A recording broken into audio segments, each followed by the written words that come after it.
Estamos en el living de Grandes Libros, acompañados con Lucía Puenzo. ¿Qué tal, Lucía? ¿Cómo estás? ¿Cómo estás?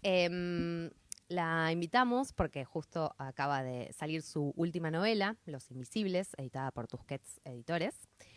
Y cuando pensé un poco en esto de cómo presentarte, empecé, bueno, sos escritora, guionista, productora, directora y todo lo que implica ser Lucía, ¿no? Entonces, ¿cómo es usar o vestir todos esos trajes a la hora de, por ejemplo, sentarte a escribir? Porque no puede uno salirse de uno totalmente y por ahí pensar en el otro. Entonces, ¿cómo sentís que te adaptás a todos esos oficios y a todo lo que sos vos? En realidad, en los meses de escritura,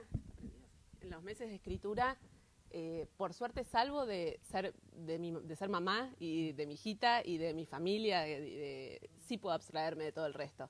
Creo que no podría escribir de otra manera. O sea, me elijo esos 7, 8, 9 meses como periodos en los que de repente estoy simplemente editando una película un par de horas por día o estoy pensando un nuevo proyecto pero no escribiéndolo, y lo único que hago es escribir esa única novela o cuentos y no mucho más que eso. En realidad no me ha pasado en los últimos años de hacer más de un proyecto a la vez. Sí hacerlos muy intensamente y muy brevemente, y en un momento que los dejo descansar un tiempo poder agarrar otro, pero nunca estar escribiendo a la par, por ejemplo, un guión y una novela. Sí, en un rodaje sería casi imposible, o estar filmando y escribiendo. Sí, además sos productora, entonces también eso implica estar pensando no solo en el momento del rodaje, sino en todo lo otro que es necesario. Sí, es muy difícil hacer dos cosas a la vez. En realidad es más bien hacer una muy intensamente un tiempo, y a lo sumo, los únicos dos procesos que sí son hermanables, digamos, es editar una película y escribir al mismo tiempo. Porque hay algo de la calma de la edición que a mí me gusta mucho, estar al lado del montajista, y que realmente se asemeja a ese grado de concentración y de intimidad con el material, aunque en un caso sean películas o fotogramas y en el otro palabras. La calma mental y la concentración y la intimidad que tenés con ambos materiales sí permiten estar haciéndolo al mismo tiempo. Tengo largos periodos de estar montando una película y escribiendo, tal vez en la misma cabina de un Avid, ¿no? De estar yo en una oficina escribiendo y el montajista al lado, y eso sí es muy disfrutable. Sí, porque además hay como una especie en el ritmo y la estructura, como que podés ahí equiparar un poco esta idea del fotograma y la palabra, ¿no? Entonces ahí... Y del silencio, ¿no? Porque hay algo que sí me pasa mucho cuando pienso en literatura o en cine, que es algo ligado con el silencio y el ruido, diciéndolo a propósito, ruido en el cine, ¿no? Porque hay obviamente mucho diálogo, mucha conversación, mucho equipo, pero también hay como una sensación de no silencio, ¿no? Entonces sí, en ese sentido, la escritura yo creo que te pide a gritos una calma y un ritmo que son muy difíciles de equiparar con el cine. En realidad, la presentación o esta presentación pregunta que hice fue medio tramposa, sí, porque yo lo que quería apuntar es a la adaptación, porque sé que tenés como una especial predilección por la adaptación, por la cuestión lúdica, ¿no? Sí. Y justo pensando un poco en tu primera película, XXI, que está justamente adaptada de un relato, ahora Los Invisibles está, no diría que está adaptada, pero sí tiene su origen en un corto. Entonces pensé como, bueno, ahora hay como una especie de proceso de alguna manera inverso, sí, no sé si vos lo ves así. Totalmente. Fue la primera vez. La verdad que fue la primera vez que hubo un proceso de adaptación a la inversa, como vos decís. En realidad, Los Invisibles hace muchos años fue un cortometraje que yo filmé egresándome de la escuela de cine en la que estudié, que es el hoy CERC, en ese momento ENERC, que es la escuela del Instituto de Cine, la escuela estatal del Instituto de Cine. Y fue casi como la tesis de graduación que filmé, que codirigí con uno de mis hermanos, y que filmamos con chicos de 2 ranchadas de la calle, de 11 y de Constitución, basada en un relato que escribimos juntos, que apareció con estos chicos, digamos, que apareció a partir de otro corto que estábamos filmando con ellos. Ellos vinieron a decirnos a mí, a un amigo co-guionista, que tenían una historia mucho mejor. Y durante varios meses nos reunimos en un bar en la esquina de Salta y Moreno a trabajar con estos chicos de la calle que nos traían ideas y escenas, y que hicimos como un proceso de escritura. Y de ahí surgió Los Invisibles, que filmé a los 20 años. Muchos años después se transformó en un cuento, y te diría casi una década después me encontré con un relato en el diario muy breve que hablaba de una connivencia entre policías y guardias de seguridad para cruzar chicos por el interior del Tigre hacia Uruguay.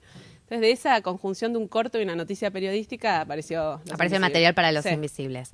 Y también una de las cosas que me llamó la atención es la huida es un tema o un topos que podría uno encontrar en tus novelas. Digo, no sé, pienso en El niño pez, hay una huida que ya sabemos que pasa a través de un momento. No voy a tirar muchos spoilers, o bueno, en realidad sería como mucho adelanto en términos de literatura para aquel que no leyó la novela, pero hay una huida en Guacolda, hay varias huidas, uno podría decir, y en Los Invisibles también hay varios intentos de huida, de escapar de una realidad, ¿no? Y como una de las cosas que me gustó que dijiste hace un tiempo en una entrevista fue que me interesa mirar lo que nadie mira. Y me parece que como que el título de la novela es un poco tramposo, porque uno creería que justamente es algo que está invisibilizado. Y en realidad vos lo que estás haciendo es poniendo lo invisible en un nuevo lugar, en un lugar donde esto está pasando todo el tiempo. Y esas personas invisibles, en realidad, ellos saben que son invisibles, pero también son visibles. O sea, sentís que hay como una especie de sería como de término tramposo, ¿no? De hablar de invisible, ¿puede ser? Bueno, en la novela ellos son lo único que importa. Digamos, a mí me empezó a pasar en la medida que escribía que en realidad no quería mirar otra cosa que no fuera Ajo, ese trío de Ajo, la enana y Ismael. Entonces los ojos están puestos obviamente sobre ellos. Ellos son el diminuto héroe y la diminuta heroína de la novela, con todo su esparpajo y sus ganas de pasarla bien aún haciendo hechos delictivos, y sus ganas de ser niños aunque estén haciendo todo el tiempo hechos muy peligrosos. Claramente, a mí pero me pasó no dejan eso, de ser niños. No dejan de ser niños. Son niños viejos, como digo, pensando, no sé, en la langosta. Es como... Sí. Son adultos, pero de manera forzosa, ¿no? A mí me pasaba cuando los conocí, estos chicos, porque este Ajo diminuto existió, ahora ya no, porque es más grande, un niño muy similar que me dijo, yo tengo de chupeta mis cigarrillos, y una enana que me decía frases igualmente virulentas y tremendas, siendo una niña muy chiquita, y que cuando ellos me contaban que nunca sabré en cuánto estaba en el plano de la fantasía y cuánto no, pero esta connivencia con guardias de seguridad y que ellos eran fantasmitas invisibles en grandes mansiones, me parecía la cima de la crueldad, esto de meter a niños que están en situación de calle a deambular por estas mansiones y que el guardia de seguridad les peleara si los juguetes importados se los quedaba él para sus nietos o ellos.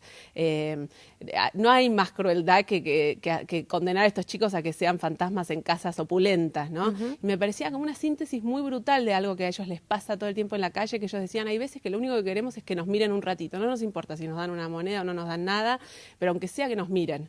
Sí. Y eso a mí me quedó muchos años en la cabeza, esa idea de lo único que importa es que mirame un poquito, después no importa qué pasa si sigo de largo. Hay una escena una escena muy puntual donde la enana, que para los futuros lectores les contamos que Ismael, Ajo y la enana son un grupo de niños que viven en el barrio de Once, de Constitución aproximadamente, y son contratados, son forzados, vamos a decir en realidad, a entrar a robar a casas, un chiquitaje, y de golpe se da una especie de oportunidad donde son enviados a Uruguay a hacer unos atracos en una estancia donde hay varias mansiones.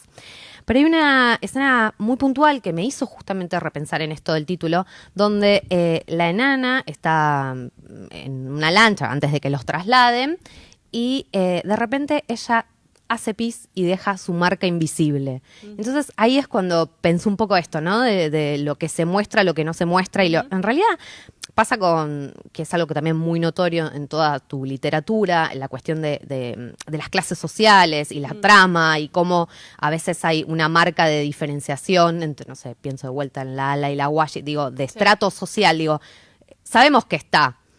O sea, somos nosotros los que lo invisibilizamos, pero en realidad per se esas personas no son invisibles, ¿no? Y me parece que justamente, al menos a mí me pasó eso como lectora, cuando está esa escena donde la enana hace pis y deja su marca invisible, me pareció como una especie de empoderamiento, ¿no? Que eso es algo muy importante en tus personajes siempre. Absolutamente, esto que vos decías en relación a ser chiquitos y ser niños, pero al mismo tiempo ser muy poderosos. Siempre me pasó eso con personajes como Lilith, que uno podría decir frente a un Mengele cómo no se le iba a comer viva, y sin embargo es una pulseada relativamente pareja, cada quien con con sus posibilidades, obviamente, ¿no? Pero digo, o la niña de XXI, siendo una adaptación de un cuento de Sergio, también es un personaje que es al mismo tiempo sexual y asexuado, fuerte y frágil, como hay algo de estas contradicciones aparentemente imposibles de tener en un mismo personaje, que a mí me resultan muy atractivas y que creo que especialmente ciertos tipos de personajes todavía en edades tempranas, de adultez o de adolescencia, las reúnen. Porque son mucho más poderosos de lo que se perciben y de lo que creen, y eso es algo muy interesante para escribir o para filmar, digamos. Sí, además que termina siendo incluso verosímil porque de alguna manera se supone que no están tan formateados a una idea de no, las cosas tienen que ser así. Entonces es como que son personajes que te permiten romper ciertas reglas o ciertas situaciones que se pueden esperar, ¿no? Digo, que son niños viejos o niños adultos, pero siguen siendo niños. Sí. Entonces es como, eso es el encanto, me parece, de ese tipo de personajes. Sí, Los Invisibles todo el tiempo en mi cabeza estaban estas referencias, porque tienen que ver con esto que vos estás mencionando, como del lado salvaje, esto que tiene esta estancia, que es una estancia partida al medio por una cantera, que de un lado está domesticada por estas grandes mansiones y estos grandes jardines, pero del otro lado es completamente salvaje, es tierra de cimarrones, de jabalíes, de cruceros, es un territorio peligroso y salvaje. Una fauna peligrosa con la que ellos se enfrentan, que me hacía acordar como este tipo de literatura como El Señor de las Moscas, o como referencias al cine asiático o al manga inclusive, que pone a los niños adolescentes a enfrentarse con su lado más salvaje, ¿no? Y cuestiona el lado del bien y del mal en personajes infantiles, digamos, los hace ese cruce. Y la novela tiene un poco de ese salvajismo, ¿no? Que nunca te esperas que en una estancia como esta estos chicos se pierdan ahí adentro o elijan no volver a salir. Y pensando un poco esto de esta cuota de salvajismo que tiene la novela, también otra de las cosas que te han marcado con trabajos tuyos anteriores es que siempre está el factor de lo raro, ¿no? Atravesando tus relatos o tus películas. Y ahora pensaba, por ejemplo, en el personaje de Lucía, esta chica que habla pero no habla, que comprende. Perdón, Luisa, no Lucía. Claro, Lucía. Sí, bueno, pensando en Lucía, sí, me quedé. Yo también cuando lo dije, Luisa. Que justamente es un personaje que rompe un poco con la barrera esa que había entre ese mundo salvaje y de Lampa que están los chicos y ese mundo al que quieren acceder, que son las mansiones, ¿no? Sí. ¿Cómo? Bueno, pero Luisa al mismo tiempo a mí es un personaje que me parece muy atractivo, esta adolescente que eligió el mutismo selectivo, o el mutismo selectivo lo eligió a ella, digamos. Desde muy chiquita decidió dejar de hablar y después de cualquier cantidad de especialistas y médicos y fonoaudiólogos, los padres se les aconseja dejarla en esa estancia, que es el único lugar donde ella florece un poquito, y entonces crece con los caseros de esa estancia. Entonces tiene ella también un costado un poco salvaje, en el que en esa estancia, en los inviernos y en los meses en los que no hay nadie en esa estancia, ella es donde florece un poco. Luisa fue en realidad un personaje que no... Yo empecé escribiendo creyendo que ella era una de las protagonistas, y hay 100 y pico de páginas que sacamos a último momento antes de editar la novela dedicadas a Luisa y a su vida dentro de esa estancia hasta que se enfrenta con los invisibles. Era casi una novela en la que los invisibles eran estos tres protagonistas y ella. Y como yo en literatura escribo sin hoja de ruta y con puras digresiones, digamos, no tenía idea para dónde iba, una digresión de 100 y pico de páginas fue la vida de otra Luisa, novela. que tal vez sea otra novela, pero que decidimos sacar al final porque era como una novela incrustada dentro de otra novela con casi el mismo peso, ¿no? Entonces quedó como un personaje que se adivina que es mucho más grande de lo que finalmente quedó, por eso vos lo percibís y lo olfateás, y es así, porque realmente tiene casi otra novela que quedó afuera y que tal vez en algún momento la publique. Pero a mí me parecía muy atractivo porque tiene algo que ver, tiene ese costado de reverso, de salvajismo, de pequeño ser salvaje, de mucha potencia, de ser una inclasificable en su clase, digamos, de ser alguien que no encaja con ese colegio privado, con esa vida, con esa familia, y que simplemente la ubican en un lugar que es más cómodo para ellos, que es fuera, en los márgenes, ¿no? Claro. Tiene algo que ver con la Twiggy de La Maldición de Jacinta Pichimahuida. También, sí, es como que empezás a atar cabos y decís, es un personaje, o sea, es como un invisible tácito de alguna manera. Sí. Tácito y en realidad presente también, porque está, pero al menos a mí como lectora me pasó eso, como quiero saber más sobre ella, por qué, que es como que quedan algunos interrogantes abiertos, así totalmente. Que bueno, y es bueno saber que hay páginas al respecto. Y es lo que vos decías al principio de esto de que nadie mira, me hacía acordar el personaje de Pepino de Jacinta Pichimahuida, el protagonista, que es también una categoría alucinatoria con la que yo me encontré mientras hablaba con los protagonistas de Jacinta Pichimahuida, que era el dentro de la trama. Y hablando un poco esto de los personajes, vos contabas también, con respecto a novelas anteriores, que los personajes de alguna manera te hablan. O sea, vos empezás a trabajar con personajes, ¿no? Como que te metés de alguna manera. Y entonces, en el caso de Los Invisibles, ¿podemos decir que Luisa fue uno de los personajes que más te hablaba o tenías todo este peso previo de haber trabajado con Ismael y con Ajo, por ejemplo? Sí, los 4 adolescentes, digamos, son claramente los que empujan, la novela va de la mano de ellos, es una novela 100% subjetiva y que te hace transitarla muy de la mano de estos chicos, incluso cuando empieza a meterse en terrenos, no te diría fantasiosos, pero que lindan con la ciencia ficción, ¿no? Hay algo de esas casas y esas máquinas y esos personajes que se empiezan a encontrar que están casi... El ruso con su estatua, digo, es como parece Sí, chirriando el verosímil de lo realista, que a mí es donde más me divirtió esta novela, en el sentido de poder... algo que parece iniciar en un registro un poco más realista, me gustaba que cuando entran en la estancia hay relatos que parecen detener el tiempo y que los chicos podían quedarse ahí, más allá de que les dijeron que son pocos días, 9 casas, el tiempo se detiene y están en estas casas enormes como invisibles, con el tiempo detenido y con personajes muy extraños ahí adentro, ¿no? Como microrelatos adentro de la novela. Bueno, justo recién mencionabas el tema de la máquina, ¿no? Y así como para vos el miedo es también un motor que muchas veces puede servir para escribir, como por ejemplo en Guacolda, cuando, si bien originalmente sé que no necesariamente iba a ser Mengele el personaje, sino que iba a ser un médico nazi alemán que iba a estar en el sur, también una de las cosas que marcas que te llama la atención es a veces la omnipotencia de la ciencia, ¿no? De cómo la genética, todas esas cuestiones pueden marcar destinos de manera inevitable, ¿no? También es una sensación como lectora, ¿no? Que apostaste un poco a eso de, no importa si es tan así o no, o sea, el lector va a saber entenderlo. ¿Puede ser que hayas apostado a esa? Sí, a mí es una lectura, por algún motivo, a mí los ensayos científicos, los adelantos de la ciencia, de la medicina, me interesan y esta es una máquina que hoy existe, pero es muy la tienen... Los millonarios, la tiene un ruso, de hecho acá en Argentina realmente solamente la tiene un ruso, bueno, esto es real. Y hay 10 máquinas y hay prototipos, pero hay gente de mucho dinero que ya está haciendo... Entonces, siempre están basadas en algo que no es pura ciencia ficción. Son máquinas que existen, obviamente la novela le pone un par de vueltas de más a eso, pero no es que parten de...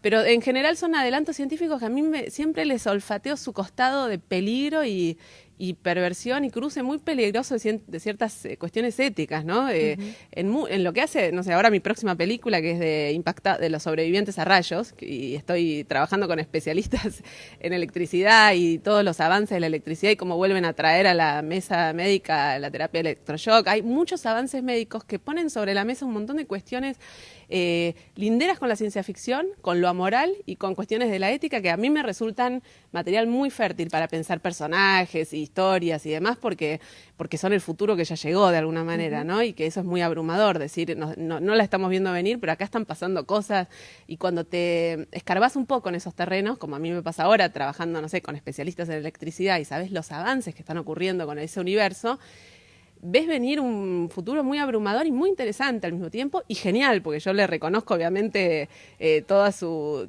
costado alucinante. Como escritora, ¿no? digo, también es un mundo de posibilidades, o sea, es como podés justamente jugar con esto de lo híbrido, el futuro que ya está acá, pero al mismo tiempo todo lo que uno puede ficcionalizar sobre algo que está sucediendo, sucedió, me parece que ahí está. Sí, y en la ciencia que está un costadito de lo poético, ¿no? Ahora que en estos días que yo estoy trabajando en una especialidad que desconocía que su existencia, que es los ceraunólogos, que son especialistas en sobrevivientes a rayos, decime si vos sabías que existía eso, por ejemplo, y que son gente que está estudiando, por ejemplo, recorridos sinápticos en una cabeza con neuronas que murieron. Si alguien te dice eso, por un lado es pura ciencia, pero por otro lado es absolutamente poético lo que puede pasar con un personaje que se reconfiguró. Hay gente que está toda la vida intentando reconfigurarse de todas las maneras y hay uno que le cayó un rayo y se lo hizo en un segundo. Entonces hay situaciones de la ciencia que hacen irrumpir lo poético de una manera muy brutal, que bueno, es mi manera de empezar a pensar las cosas. Y volviendo un poco a los personajes, hay algo que, no sé, me llamó la atención porque lo encontré en base a una relectura. En Los Invisibles, la persona que se encarga de... Sí, vamos a decirlo con todas las letras, de abusar de esos niños, de obligarlos a trabajar, de forzarlos, se llama Guida. En El Niño Pez, Sí, hay un Guida también. Y cuando, claro, volví a arreglarlo, Guida justamente es, digamos, la persona de seguridad que en un momento tiene un romance con la Washi y del que Lala está muy, muy celosa porque justamente cree que le puede llegar a robar su amor, ¿no? Digo, qué gracioso que haya rastreado eso. Sí.